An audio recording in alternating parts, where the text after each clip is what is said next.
Wishing Lantern na rin na picked up para kay Super Friends. So kahit si Dairen ay pwede nilang tunawin ngayon. So they are revolving back to their 5-man rotation. The Ube version ng Kingdom ngayon, looking for a pick-off, looking to extend yung kanilang control over the map. 10 seconds in, magkakaroon na ng Lord. Pero pinipigilan kasi nila yung potential opposite lane pressure na pwede gawin ni Moskov eh. Pagalingan sa pindutan dito. Ang takbo ng dalawang openan.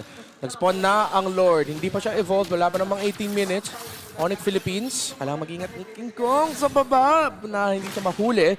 Pero kung ako si Kelra, tuloy-tuloy niya lang gawin yung mga split push na ginagawa niya dyan sa top lane. Continue the pressure. Just make sure na tama yung SOD at the right moment kung kinakailangan. Super Friends nagpapaulan lang ng mga bala. Very low ngayon si Dairen pero may revitalize pa naman pati Glorious Pathway. Ito na nga tayong clash! Okay, lalaban na dito yung Onyx Philippines. Susujin na naman nakuha ng Lord pero yung bases sa taas. Nagsisplit push si Kelra. Kailangan na tumakbo ng mga miyembro ng RQ Hoshi. Kelra nagsisplit push. Kelra lock sa base. Nakabalik tayo yung RQ Hoshi. Nakapag-double kill si King Kong at muntikan na ma-split push ni Kelra ang Kingdom. Muntikan na pero natuto ngayon ang Kingdom. That was a beautiful effort from Kelra. Literal na ilang one hit na lang ang kinakailangan bago bumagsak. Dalawa ang nawala RQC. Kailangan ng tatlo tumipensa. Makakapaglakpan ng base dito yung Onyx Philippines kasi mabilis yung crowd control, yung crowd clear ng RQ Hoshi. Wave clear. Lord, nagmamarcha na si Kina pero yung Onyx Philippines ayaw pa rin bumitaw. Kaya nyo pa ba? Kaya nyo pa ba? Nawala ng minions ang Onyx Philippines and eventually kailangan nilang problemahin ang Lord na nandun sa bandang gitna. Pero with 2 members down for RRQ. Teka lang si Kelra! Hindi pa tapos! Teka lang! Akala nyo safe na kayo! Hindi pa kayo safe!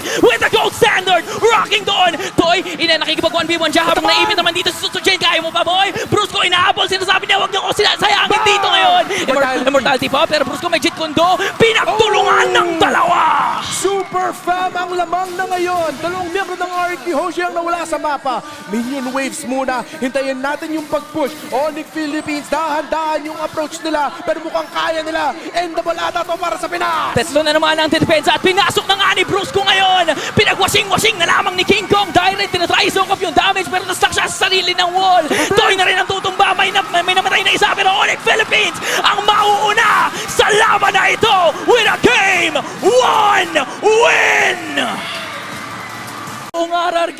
Sobrang ganda kasi ng buhay ni Kelra sa gold lane niya. At pagdating sa team fights, kahit nakakakuha ng pick-off ng trade ang RQ Hoshi, hindi nila mahuli si Kelra na i-extend ang Onyx Philippines na maayos yung laban. At ngayon, yung Lord nagmamarcha sa gitna. Onyx Philippines maghahanap pa ng isa. Conceal coming in from Brusco. Tumama. Hindi naman tumama yung Abyssal Arrow. Pero pumasok na at si Idok na naman. Talagang may galit siya sa roamer na pinagpalit sa kanya. Rins ginamit yung reward manipulation. Wala na nga si Idok ngayon. May Lord pa sila sa bandang gitna. Tignan natin kung makakasagot ang RRQ Hoshi dahil medyo masakit na si King Kong. Okay, RQ Hoshi nakakapag-depensa pa pero nawalan na sila ng dalawang tore. Makiklear nila yung minion wave doon sa taas pero Onyx Philippines hindi umaatras. Gusto pa rin nila manalo dito. Ngayon, wala nang mamaya. Ngayon na! Walang real world manipulation si Rins. Meron silang minions. Hinihintay lang na, Kurt, umulti na nga din dito, pinapauwi etong sila to habang si King Kong tuloy-tuloy yung pag-washing-washing, may minions doon sa baba. 2 seconds bago dumating si Idok, pero pumasok na si King Kong! Si Susujin mahuli, unstoppable para sa The Beast. Onyx Philippines, eto na, wala nang mamaya.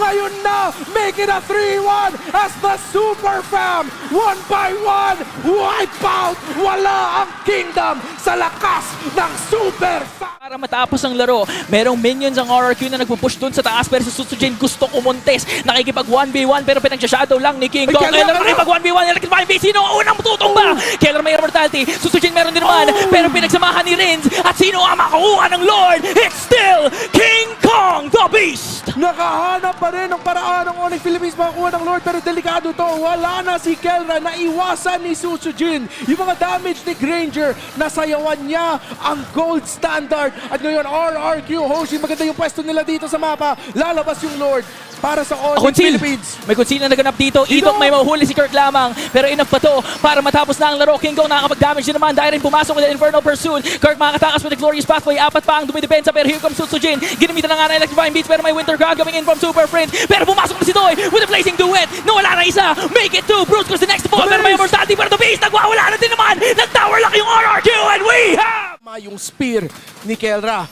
Onyx Philippines, slow take. RRQ Hoshi, yung top lane nila pinupush doon ni Kelra. Lalaban sila pero palado sila! Dairen, ginamit na nga din yung Glorious Pathway, pati revitalize, pero si Brusco may nasipa. It's gonna be on to Edok. Ginamit yung blowjob, pero si Susto Jane ang makakakuha ng Lord. Gusto pa na nga nila mag-go, pero si Kirk working on Toy. Toy makakalayo, makakaisa pa nga ata. And a Ay mega pa! kill coming in from the Granger. Dalawa kaagad, isa kaagad ang nawala sa Onyx Philippines, pero kapalit Spear! naman ng Spear! dalawa yung Spear! Spear! Gerra! Si Sucho Jin yung nahanap niya at si Toy makakatakas pero dalawa para sa The Gold Standard! The gold standard with a golden play na naman! Turn things around! RRQ Hoshi, sa inyo na yung Lord, pero double check kayo sa base nyo dahil 4 yung nagtutulak, 3 na lamang ang natitira at makakabasag ng inhibitor. Ang Onyx hindi pa tapos si Kelra! Grabe, galit na galit si Kelra ngayon! Shutdown kay Toy! Mega kill para sa The Gold Standard! Godlike kay King Kong at Onyx Philippines! Isang play, isang moment na paikot nila yung laban! Kahit anong torneo pa to, pag si Kelra ang naglalaro, kailangan nyo siyang respetuhin. And Onyx Philippines, wala nang Lord.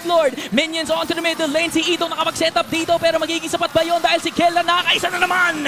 Okay, magtatower lock naman yung Onyx Philippines pero wala silang minion waves. Na-clear ng RK Hoshi, nakakapag-depensa pa dito naman. Ang Kingdom, Super Fam, ayaw bumitaw. May minion sila, lalaban sila. Tingnan na natin kung matatapos nila. Toy, nabuhay na nga din dito, working on the minions. Isang siege minion na lamang ang natitira at makaklear din naman nila kaagad. So Onyx Philippines, respeto malala. Pero sabi nila, teka lang, may Kaya pa, minions kaya na pa. nandyan. Nag-conceal na nga din ang Onyx Philippines. Brusco, rin sa kanyang target. Si Dairen nagsukap ng damage pero hindi sapat. Nakasiba pa nga si Brusco. And it looks like it's gonna be a 2-1 for Onyx Philippines. 1, 2, Argue. sobrang ganda kasi ng buhay ni Kelra sa gold lane niya at pagdating sa team fights kahit nakakakuha ng pick-off ng trade ang RQ Hoshi, hindi nila mahuli si Kelra na i-extend ang Onyx Philippines na maayos yung laban at ngayon yung Lord nagmamarcha sa gitna. Onyx Philippines maghahanap pa ng isa. Conceal coming in from Brusco. Tumama. Hindi naman tumama yung Abyssal Arrow. Brusco! Pero pumasok na at si Idok na naman. Talagang may galit siya sa rover na pinagpalit sa kanya. Rins ginamit yung remote manipulation. Wala na nga si Idok ngayon. May Lord pa sila sa bandang gitna. Tignan natin kung makakasagot ang RRQ Hoshi dahil medyo masakit na si King Kong. Okay, RQ Hoshi nakakapag-depensa pa pero nawalan na sila ng 2 tore. Makiklear nila yung minion wave doon sa taas pero Onyx Philippines hindi umaatras. Gusto pa rin nila manalo dito. Ngayon, wala nang mamaya. Ngayon na! Walang real world manipulation si Rins. Meron silang minions. Hinihintay lang na, oy Kurt, naumulti na nga din dito, pinapauwi etong sila to eh. Habang si King Kong tuloy-tuloy yung pag-washing-washing, may minions doon sa baba. 2 seconds bago dumating si Idok, pero pumasok na si King Kong! Si Susujin mahuli, unstoppable para sa The Beast. Onyx Philippines, eto na, wala nang mamaya. Ngayon na, make it a 3-1 as the Super Fam, 1 by 1, wipe out. Wala ang Kingdom sa lakas ng Super Family. 4 versus 4, conceal play. Kelra, Brusco, malapit na dito. Force back by Kelra, sila Idok at Dairen. Curtain call, ginamit na rin ni Kirk para mabukas yung mga membro ng RRQ Hoshi. Onyx PA, sinumpisahan na nila dito yung Lord. Sino makakakuha? Kirk man-to-man defense doon kay Susto Jane. Pinaburst down na nga ata ni King Kong. Ayaw nila papasukin ito si Susto Jane. Nag-vengeance out na din si Kirk. Kirk. Makakaisa nga ba? Nakapag-dash out. Pero teka lang, King Kong may hawak pa rin ng Lord dito. Nilapag na nga din yung Glorious Pathway yung base sa taas. Teka lang, si Toy nandun! Si Toy nagsa-split push pero Onyx Philippines gusto pa rin nila lumaban ng Lord pero si Toy napahinto yung pag-split push niya. Kelra unstoppable. Nahuli si Dairen. Onyx Philippines. Yung Lord. Sino makakakuha? Huwag niyong gagamitin yung split push sa amin dahil kaya namin yan. And King Kong, Kelra, the KK Connection ang nangibabaw! At Onyx Philippines, ramdam na nila, wipe out para sa kanila. Pero yung minion waves, malayo pa. Lord, aabot pa ang Onyx Philippines sa pagpanalo nila. 30 seconds bago pa lumabas si Dairen. Pwedeng ito na nga ata to. Nararamdaman ko na may minion sa gitna. Tatlo ang sumubok. Pero iisa ang wakas. 3 ang pinabagsak dahil isa lang ang malakas. Bow down to the gods of MLBB! Onyx Philippines! Kahit anong entablado sa amin ang kampyonato, noon, ngayon, at magpakailanman, Pinas lang! Malakas!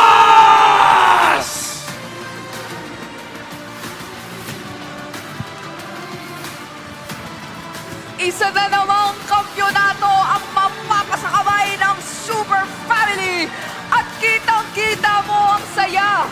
Hanggang mga extended families nila